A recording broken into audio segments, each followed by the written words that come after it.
পৌঁছাই দিচ্ছে তারা এখানে তারা আইবেন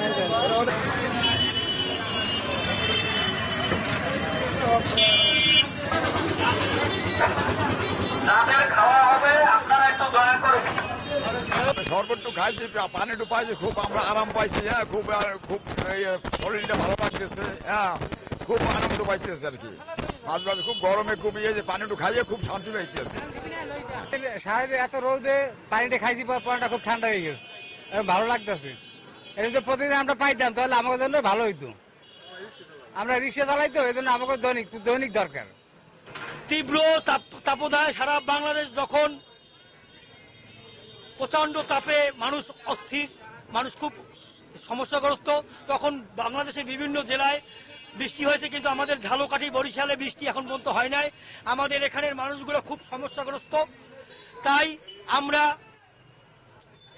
এই চিন্তা ভাবনা থেকে জননেত্রী শেখ হাসিনা এবং জননেতা আলহাজ আমির হোসেন আমুর পক্ষ থেকে আমরা জাতীয় শ্রমিক লীগ ঝালকাঠি জেলা শাখার পক্ষ থেকে আজকের এই রিক্সা শ্রমিক ইউনিয়নের রিক্সা শ্রমিক ভাইদের জন্য মাথার ক্যাপ এবং অন্যান্য শ্রমিক ভাইদের জন্য পানি, বিশুদ্ধ পানি, স্যালাইন এবং শরবত এর আয়োজন করেছি।